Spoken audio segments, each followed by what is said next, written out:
So hello my dear students, कैसे हो आप सब और कैसे चल रही है आपकी स्टडी। आई होप आप सभी लोग स्वस्थ और मस्त होंगे और आपकी स्टडी एकदम शानदार चल रही होगी। तो बच्चों, आज के इस वीडियो के अंदर हम लोग डिस्कस करने वाले हैं क्लास 12 केमिस्ट्री के बारे में। अगर आप लोग बोर्ड एग्जाम 2024 देने वाले हैं और आप लोग इस बार क्लास 12 में हैं, तो आज का वीडियो सबसे ज़्यादा इंपॉर्टेंट वीडियो है, क्योंकि बच्चों ऐसे क्वेश्चंस को हम लोग डिस्कस करने वाले हैं जो हर साल बोर्ड परीक्षा में आने वाले होते हैं। ऐसे क्वेश्चन जो लगभग हर साल हमारे बोर्ड एग्जाम में आते रहते हैं, उनमें से 10 टॉपिक या 10 क्वेश्चन हम लोग डिस्कस करेंगे। ऐसे टॉपिक हैं, ऐसे क्वेश्चन है जो अगर आप पेपर उठा के देखोगे ना, प्रीवियस ईयर यानी कि पिछले वर्षों के, अगर आप बात करें 2023 का आप पेपर उठा लेना, 22 का पेपर उठा लेना, 21 में पेपर नहीं हुए थे, और हमारा 20, 19 कभी भी उठा लेना, आपको मैं आज के इस वीडियो में जो क्वेश्चन बताने वाला हूं, हर एक पेपर में क्वेश्चन मिलेंगे। आप चाहे किसी भी पेपर को उठा के देख लेना, इनसे क्वेश्चन आपको फंसेंगे। तो वीडियो बहुत इंपॉर्टेंट है, एक एक क्वेश्चन को आपको तैयार कर लेना है, कॉपी और पेन को लेकर बैठ जाना है, क्योंकि बच्चों अब आपके पास उतना समय नहीं बचा है जितना आपके पास पहले था। अब आपको सिर्फ ओनली स्टडी करनी है, और ओनली भी आपको स्टडी कैसे ही करनी है, स्मार्ट स्टडी करनी है।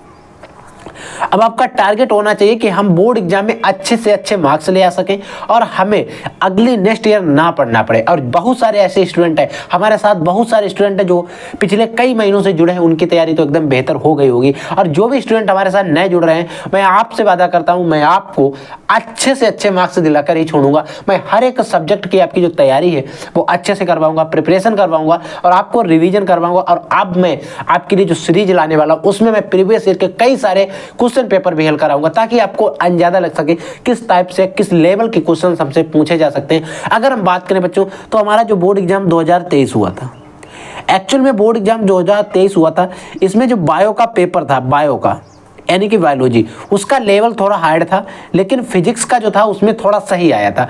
बायोलॉजी का पेपर इस बार अगर हम बात करते हैं तो हर साल से कठिन आया था, ठीक है। तो कोई दिक्कत नहीं, कठिन आया, मैंने उसी पेपर के हिसाब से आपकी मैं प्रिपरेशन भी करवाऊंगा, ताकि आपको कोई भी क्वेश्चन दिक्कत ना हो, ठीक है। तो आइए सबसे पहले हम क्वेश्चन नंबर फर्स्ट को पढ़ते हैं और उसका आंसर भी हम आपको बताते हैं, अच्छे तरीके से समझाते हैं, एक्सप्लेन करके।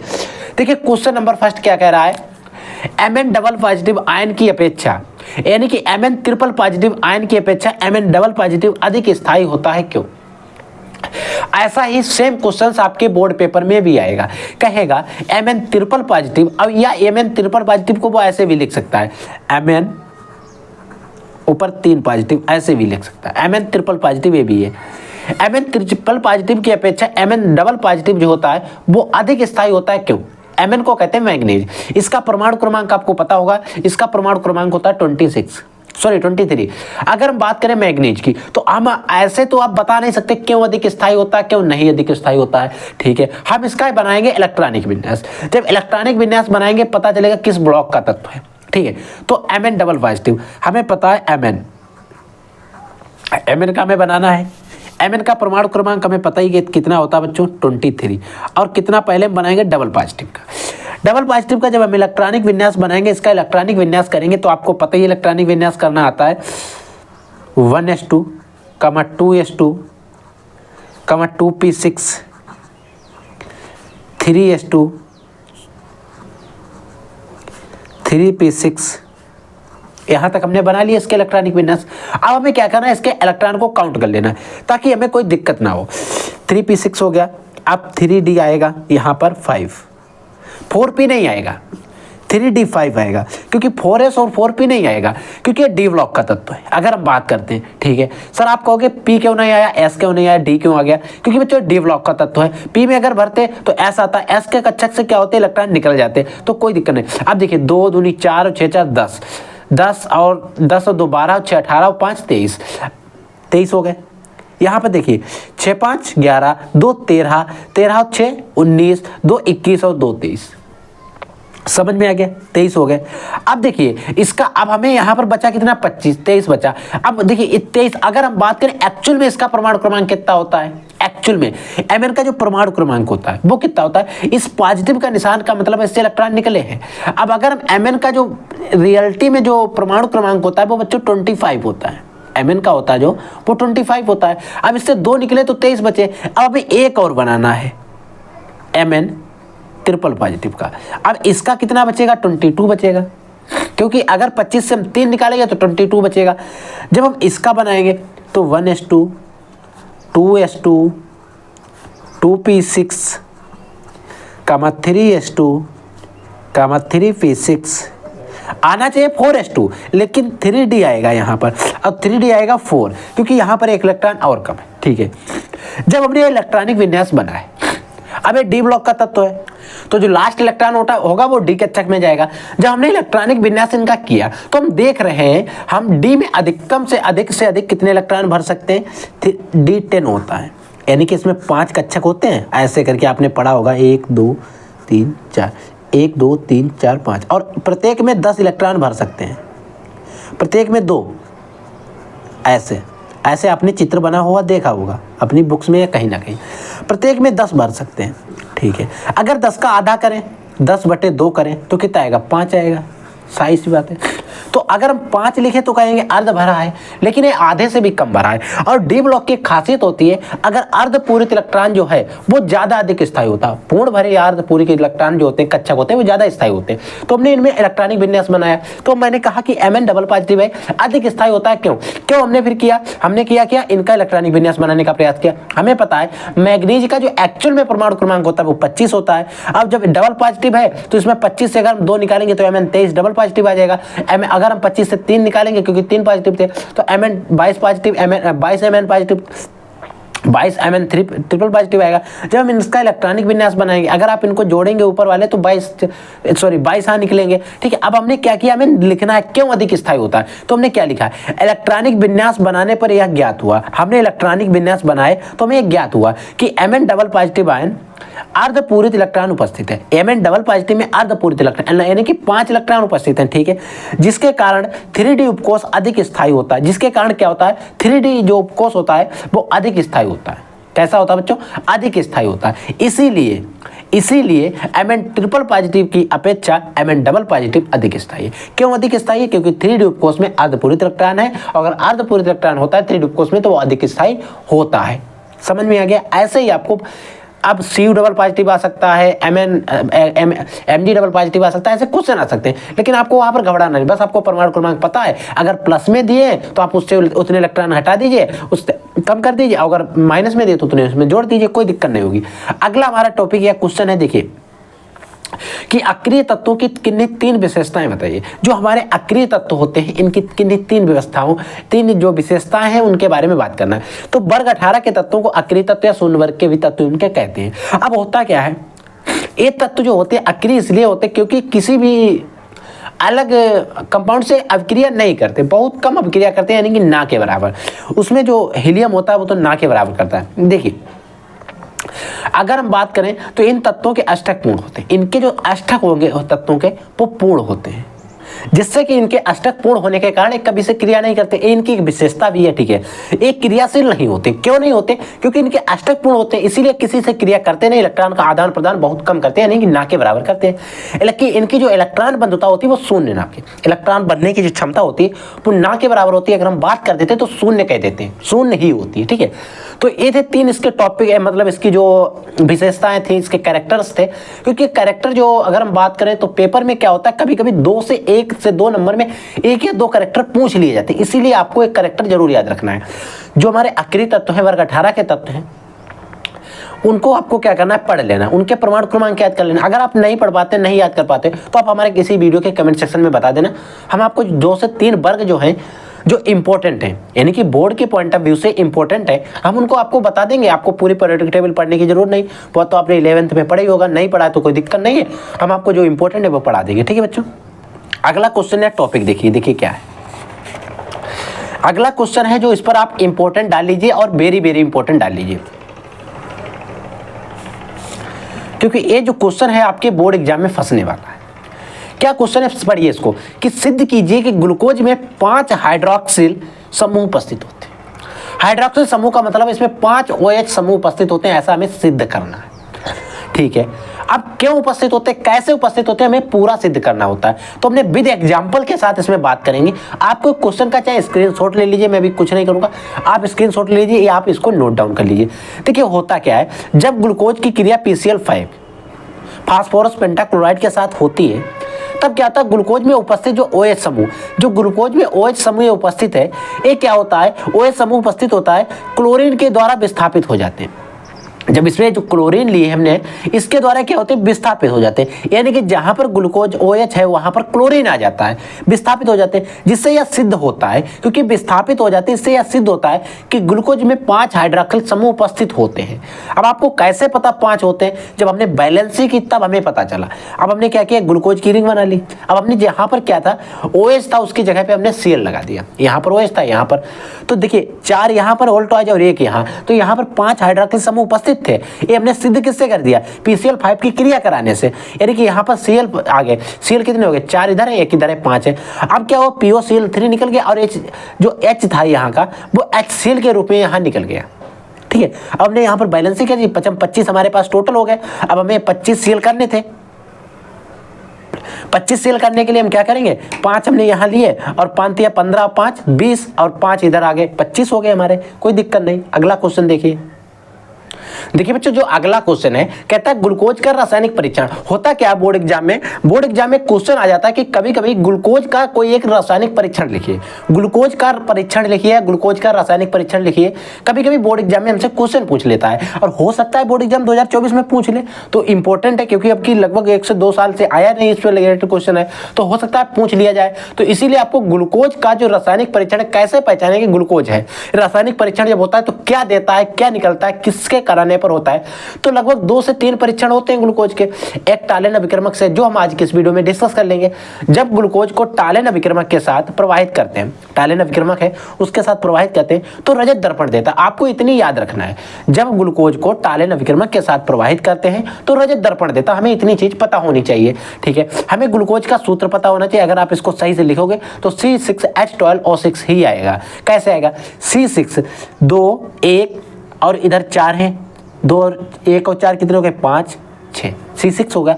H12 4 इधर है, 4 8 8 2 10 11 1 12, C6H12 हो गया। O6 4 5 6, वही को हमने तोड़ के लिखा, C6H12O6 जो होता है उसी को तोड़ के लिखा, ताकि हमें यहाँ पर ऐसी जरूरत पड़ती है। हमने क्या किया, Ag2O के साथ क्रिया कराई।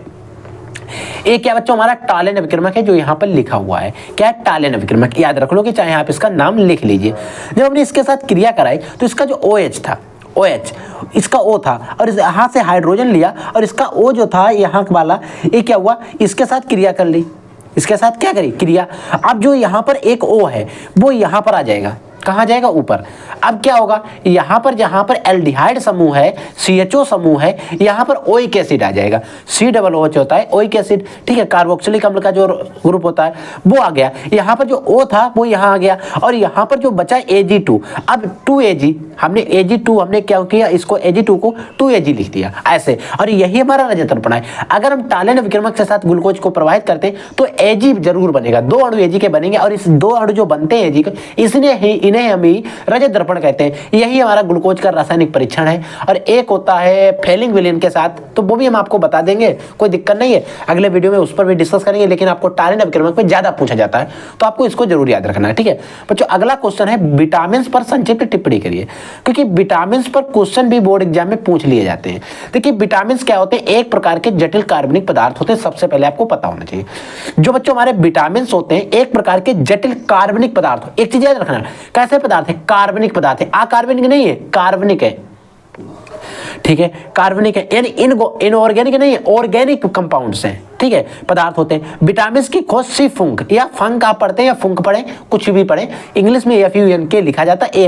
हिंदी में आपको हर बुक में अलग मिलेगा, लेकिन FUNK ही मिलेगा। ठीक है, इंग्लिश में सी फंक ने की थी। हमें इतना पता हो कि इसकी विटामिन के बारे में बताया, यानी कि खोज की थी वो सी फंक ने की थी। अब बात आती है विटामिन की मुख्यता कितनी होती है, तो vitamin A, V, C, D, E और K, और भी 1-2 होती है, लेकिन आपको मोस्टली यही पढ़नी है, आपके सिलेबस में भी यही है। ठीक है सर, हमने विटामिन इतनी पढ़ ली, A होती है, V होती है, K होती है। ठीक है सर, मान लिया विटामिन होते हैं। इन विटामिन का काम क्या होता है, इन विटामिन का काम क्या होता है, ये जो विटामिन होती हैं इनसे इफेक्ट क्या होते हैं। तो बच्चों अगर आपके शरीर में विटामिन की कमी आ जाती है तो विभिन्न प्रकार के रोग हो सकते हैं। जैसे विटामिन ए की कमी से रतौंधी हो जाएगा, विटामिन सी की कमी से क्या होगा, स्कर्वी रोग हो जाएगा, विटामिन डी की कमी से सूखा रोग हो जाएगा, नपुंसकता वगैरह सारे रोग हो सकते हैं। तो आपको विटामिन के रोग होते हैं तो कोई दिक्कत नहीं, विटामिन ए की कमी से कौन सा होता है, वी की कमी से कौन सा होता है, सी की कमी से कौन सा होता है, सारे रोग मैंने आपको पढ़ा है, कोई दिक्कत नहीं है। ठीक है, अब हो गया कि ये विटामिन से रोग उत्पन्न कर सकते हैं, लेकिन विटामिन से अगर रोग उत्पन्न करते हैं तो जाहिर सी बात, अगर आपके शरीर में विटामिन होंगे तो ये शरीर की रक्षा कर रहे होंगे, जब नहीं होंगे तभी तो रोग उत्पन्न होंगे। तो विटामिन शरीर से रोगों की रक्षा भी करते हैं, ये चीज आपको याद रखना है। इतना विटामिन पर अगर आपने बोर्ड में लिख दिया ना तो 2 से 3 नंबर में आएगा, अच्छे खासे नंबर मिलेंगे, नंबर नहीं कटेंगे। ठीक है बच्चों, आपको कंटेंट लिखना है, पूरा लिखना नहीं है, जरूरी नहीं आप 50 पेज भरो तभी आपको अच्छे नंबर मिलेंगे। अगर आप ठोस बात लिखते हो, अगर आप इसके नीचे ऐसे सी फुंग अंडरलाइन कर दिया आपने ब्लैक पेन से, तो एग्जामिनर सोचेगा कि बच्चे ने वो चीज दर्शाने का प्रयास किया जो एक्चुअल में होती। अब आप विटामिन के बारे में, जल में, बसा में बहुत सारी विटामिन होती, तो आप उनके बारे में लिखो, कोई जरूरी नहीं है। ठीक है बच्चों, इतना भी अगर आप लिखते हो तो सफिशिएंट है। बच्चों आज हमारी जो आवाज़ है उसमें आपको थोड़ी दिक्कत महसूस हो रही होगी क्योंकि मेरा स्वास्थ्य थोड़ा सही नहीं है। बच्चों अगला क्वेश्चन है ज्यूटर आयन से क्या तात्पर्य है। देखिए ज्यूटर आयन क्या होते हैं, एक्चुअल में ज्यूटर आयन के बारे में हमने कई सारे वीडियो में डिस्कस भी किया है। जो हमने 2022 की सीरीज चलाई थी 2023 बोर्ड एग्जाम में, उसमें हमने ज्यूटर आयन पे लगभग 3 से 4 वीडियो पर डिस्कस किया था और ज्यूटर आयन पर क्वेश्चन भी हमारे बोर्ड पेपर में आया था और मैंने बच्चों को बताया था मोस्टली आता है। तो ज्यूटर आयन जो है इससे क्वेश्चन लगभग बन जाते हैं बोर्ड एग्जाम में। तो आपको क्या करना है, ज्यूटर आयन इधर हिंदी में ऐसे लिखेंगे, लेकिन ZWITTER ज्यूटर आयन ये आपको ऐसे ही लिखा मिलेगा, चाहे जो बुक उठा लेना। इंग्लिश में, हिंदी में आपको अलग अलग मिल सकता है क्योंकि आप समझ सकते हो जो भी बुक्स हैं बड़ी बड़ी राइटर्स की हैं, फॉरेन राइटर हैं, वो इंग्लिश में ही, हिंदी में उनको ट्रांसलेट अपने अपने हिसाब से हर पब्लिकेशन ने किया है। ठीक है, अब ज्यूटर आयन क्या होता है, एक्चुअल में जब हम अल्फा अमीनो अम्ल होते हैं उसको जल में घोल देते हैं। समझिए इसको, जब अल्फा अमीनो अम्ल को जल में घोला जाता है, जो अल्फा अमीनो एसिड होते हैं, अम्ल होते हैं, उनको जल में अपघटन किया जाता है या जल में घोला जाता है, तो जो आयन प्राप्त होंगे उन्हें हम ज्यूटर आयन कहेंगे। मान लीजिए हमारे पास कोई अल्फा अमीनो एसिड है, हमने इसको क्या किया, जल में घोल दिया, इनकी रिवर्सिबल रिएक्शन करा दी। अब इसका जो H था यहाँ वाला, ये यहाँ से आएगा और NH3 बना देगा, बस और कुछ नहीं करेगा। R की जगह पे R, H की जगह पे H हो गया। ठीक है, अल्फा अमीनो अम्ल था, ये ज्यूटर आयन बन गया। यहाँ पर COOH जो है इसका H विस्थापित हो जाएगा, H3 के पास आएगा, जहाँ पर NH2 था NH3 बन जाएगा अमोनिया, और कोई दिक्कत नहीं, यही ज्यूटर आयन है, आप इसको याद रख लेना क्योंकि बोर्ड में आ सकता है। ठीक है बच्चों, अगला क्वेश्चन देखिए बच्चों, अगला क्वेश्चन क्या है कि कॉपर धातु, जो हमारी कॉपर धातु होती है वो सिल्वर नाइट्रेट के विलयन से, जो हमारा सिल्वर नाइट्रेट का विलयन होता है, सिल्वर नाइट्रेट का AgNO3 का, उससे क्या होता है, सिल्वर को विस्थापित कर देती है। कैसे, क्यों? यानी कि जो कॉपर धातु होती है वो सिल्वर नाइट्रेट का अगर विलयन है तो उससे सिल्वर को क्यों विस्थापित कर देती है, इसके बारे में बताना है, ऐसा क्यों है। तो बच्चों अगर हम बात करें, एक क्या होता है, सारी जो खेल चलता है इसमें, जो इधर से उधर विस्थापित होने वाला, एक विद्युत रासायनिक श्रेणी पर चलता है। जो हमारी विद्युत रासायनिक श्रेणी इलेक्ट्रॉन विभव के बढ़ते हुए क्रम में बनाई गई है, उसी के आधार पर सारी कहानी चलती है। हम आपको बताएंगे कि विद्युत रासायनिक श्रेणी किस आधार पर बनाई गई। ठीक है, विद्युत रासायनिक श्रेणी में जो कॉपर धातु है उसका स्थान जो है सिल्वर से ऊपर है। ठीक है, जो कॉपर है उसका स्थान जो है सिल्वर से ऊपर है। ठीक है, जिसके कारण क्या होता है, कॉपर धातु सिल्वर नाइट्रेट के विलयन, जो सिल्वर नाइट्रेट का विलयन है उससे सिल्वर को विस्थापित कर देती है, क्योंकि क्रियाशील ज्यादा है और ऊपर है तो क्रियाशील ज्यादा है, तो इसीलिए क्या करती है, सिल्वर नाइट्रेट का विलयन है उससे सिल्वर को विस्थापित कर देता है। कहता है नाइट्रोजन जो हमारा नाइट्रेट है वो मुझे दो, आप सिल्वर आप निकल जाओ, नाइट्रेट हम ले लेंगे। तो हमने क्या किया, अगर Cu और Ag2NO3 अगर रखा है, AgNO3, अब 2 तो आप चाहे याद रख लीजिए, चाहे मैं आपको बता दूंगा कि 2 क्यों आया है। तो पहले आप याद रखिए Cu प्लस AgNO3, हमने जब इसकी क्रिया कराई, एक क्या सिल्वर नाइट्रेट का विलयन है। ठीक है, हमने जब क्रिया कराई, इसका जो नाइट्रेट है उसको विस्थापित कर देता है, जो सिल्वर है वो Ag के रूप में अलग निकल जाता है। क्यों, NO3 जो होता है CuNO3 बना देता है, कॉपर नाइट्रेट। अब होता क्या है कि ये क्यों विस्थापित कर देता है, यहाँ पर Ag की जगह पे Cu आ गया, क्योंकि जो विद्युत रासायनिक श्रेणी उसमें इसका जो कॉपर है वो ऊपर है, किससे, इससे। अब होता क्यों, 2 क्यों बढ़ा है, देखिए यहाँ पर होल ट्वाइज बना है तो हमें 2NO3 के पास बढ़ाने थे। जैसे हमने 2NO3 के पास बढ़ाए तो हमें क्या है, यहाँ पर NO3 2 हो गए, तो यहाँ पर अब Ag 2 हो गए, तो इसीलिए हमें Ag के पास यहाँ पर भी 2 बढ़ाने पड़ते हैं। ठीक है, समझ में आ गया। आपको याद रखना है, रिएक्शन जरूर याद रखनी है, क्योंकि अगर आपको रिएक्शन याद रही तो आप इस डिफिनेशन को अपनी तरफ से लिख सकते हो बनाकर, क्योंकि फिर दिक्कत नहीं होगी। लेकिन अगर आपको रिएक्शन ही नहीं याद है तब आपको दिक्कत हो जाती है। ठीक है, तो कोई दिक्कत नहीं होनी चाहिए, आपको सारा कुछ याद रखना है। ठीक है बच्चों, अगला देखिए, अगला क्वेश्चन है बच्चों हमारा, हेनरी का नियम लिखिए तथा इसके कुछ महत्वपूर्ण उपयोग लिखिए। देखिए हेनरी का नियम क्या है और इसके महत्वपूर्ण उपयोग क्या है। मैंने इससे पहले भी हेनरी का नियम एक से दो बार आपको पढ़ाया है, फिर मैं पढ़ा दे रहा हूँ। देखिए इस नियम के अनुसार अगर आप हेनरी का नियम लिखें, बोर्ड एग्जाम में आता है, तो आप सबसे पहले एक हेडिंग लगा दें इस नियम के अनुसार, या ब्लैक पेन से या ब्लू पेन से ही लिख दें और छोटी सी डैश कर दें, या आप नीचे भी लिख सकते हैं, ठीक है। तो अगर हमें हेनरी का नियम क्या कहता है, हेनरी का नियम ए कहता है अगर एस डायरेक्टली प्रोपोर्शनल पी कहता है, यानी कि जो द्रव्य विलेयता होगी वो उसके आंशिक दाब के समानुपाती यानी कि डायरेक्टली प्रोपोर्शनल होगी। कैसे होगी समझिए कि स्थिर ताप पर, अगर ताप क्या है, स्थिर है, किसी भी गैस के द्रव्य में विलेयता, कोई भी गैस है उसकी जो द्रव्य में विलेयता होगी, घुलने की क्षमता होगी, उस गैस का जो आंशिक दाब होगा, गैस का जो आंशिक दाब होगा उसके समानुपाती होगी। फिर हमने क्या किया, यदि मान लिया गैस की जो द्रव्य में विलेयता है वो एस है और इसका जो आंशिक दाब है वो पी है, तब हेनरी के नियम से क्या हो जाएगा, एच डायरेक्टली प्रोपोर्शनल पी हो जाएगा। कोई दिक्कत नहीं है, आपको इतना याद रखना है क्योंकि बच्चों हेनरी का नियम है इंपॉर्टेंट और आप इस पर IMP लगा लीजिए, ये बोर्ड एग्जाम में आपके आ सकता है, ठीक है बच्चों। अगला क्वेश्चन देखिए अगला क्वेश्चन है कि कारण सहित स्पष्ट कीजिए कि हीलियम उत्कृष्ट गैसों में सबसे ज्यादा निष्क्रिय है। मैंने इससे पहले बात की थी, जो शायद क्वेश्चन नंबर फर्स्ट में या क्वेश्चन नंबर 2 में डिस्कस किया था, ध्यान नहीं रहा, तो उसमें बताया था कि कारण जो निष्क्रिय तत्व उत्कृष्ट गैसें होती हैं यानी कि वर्ग 18 के तत्व हैं, उनमें हीलियम जो होता है सबसे ज़्यादा निष्क्रिय होता है। क्यों होता है, क्योंकि इनमें आप देखते हैं इनमें जो कक्षक होते हैं उनकी संख्या कम होती है। अगर कक्षक कम है तो उनके जो बंधे रहने की क्षमता है ये बहुत ज़्यादा होगी। अगर आप मान लीजिए गोला जो है इस तरीके से जितना छोटा होगा, अगर कोई भी गोला है जितना छोटा होगा उतने उसमें जो बल लगेगा वो ज़्यादा लगेगा, ठीक है। तो हीलियम उत्कृष्ट गैसों में सबसे ज़्यादा निष्क्रिय होती है क्योंकि इसमें कोषों की संख्या तो कम होती है तथा आकर्षण बल सबसे अधिक होता है। कोषों की संख्या कम है, इसी के कारण आकर्षण बल सबसे अधिक लग रहा है, इसीलिए जो हीलियम है वो उत्कृष्ट गैसें जो भी हैं उनमें सबसे ज़्यादा निष्क्रिय है, याद रखोगे, ठीक है बच्चों। अगला टॉपिक देखिए बच्चों, अगला टॉपिक है कि विद्युत रासायनिक श्रेणी किस आधार पर बनाई गई है, समझाइए। यानी कि जो हमारी विद्युत रासायनिक श्रेणी बनाई गई वो किसके आधार पर बनाई गई है, समझाइए। अब देखिए यहां से हमें 2 क्वेश्चन बन सकते हैं। अब विद्युत रासायनिक श्रेणी किस आधार पर बनाई गई ये भी हमें पता है, लेकिन ऑब्जेक्टिव बन सकता है कि विद्युत रासायनिक श्रेणी बनाते समय किसको मानक लिया गया। तो जब धातुओं तथा अधातुओं को, किसको, धातुओं को भी लिया गया, अधातुओं को भी लिया गया, उनके बढ़ते हुए मानक इलेक्ट्रोड व्यूह, मैंने आपको पहले बताया था कि मानक इलेक्ट्रोड व्यूह के क्रम में, बढ़ते हुए क्रम में बनाए गए धातुओं तथा अधातुओं के, उनके बढ़ते हुए मानक इलेक्ट्रोड व्यूह के क्रम में व्यवस्थित किया गया। तो जिससे क्या हुआ, एक रासायनिक श्रेणी प्राप्त हो गई और उसे हम विद्युत रासायनिक श्रेणी कहते हैं। तो विद्युत रासायनिक श्रेणी बनती है जब हम धातु लेते हैं, मेटल लेते हैं एंड नॉन मेटल लेते हैं, जब उनको क्या करते हैं, उनके बढ़ते हुए मानक इलेक्ट्रोड व्यूह के क्रम में व्यवस्थित कर देते हैं यानी कि रख देते हैं, तब एक श्रेणी बन जाती है और उसी श्रेणी जो बन जाती है उसे हम विद्युत रासायनिक श्रेणी कहने लगते हैं, ठीक है बच्चों। तो ये थे टॉप 10 टॉपिक या 10 क्वेश्चन आप कह सकते हो जो आपके बोर्ड एग्जाम 2024 के लिए सबसे ज्यादा इंपॉर्टेंट है। आप इन 10 टॉपिक या 10 क्वेश्चन को आपको एक एक करके लिख लेना है और रिवीजन कर लेना है ताकि आपको बोर्ड में कोई भी दिक्कत ना हो, ठीक है बच्चों। तो आप लोग पढ़ लीजिए, इनको अच्छे से रिवीजन कर लीजिए। अगर कोई डाउट होता है, कोई क्वेश्चन होता है, कोई भी क्यूरी होती है एनीथिंग किसी भी सब्जेक्ट को लेकर, तो आप हमारे इस वीडियो के या किसी भी वीडियो के कमेंट सेक्शन में कमेंट कर देना, कम्युनिटी पोस्ट में कमेंट कर देना, मैं आपको उसका जवाब जरूर बना दूंगा। अगर वीडियो क्वेश्चन अच्छा हुआ तो मैं उस पर आपको वीडियो भी प्रोवाइड करा दूंगा, ठीक है बच्चों। तो आप लोग पढ़ते रहिए, आगे बढ़ते रहिए। I will take next class, तब तक के लिए जय हिंद, वंदे मातरम।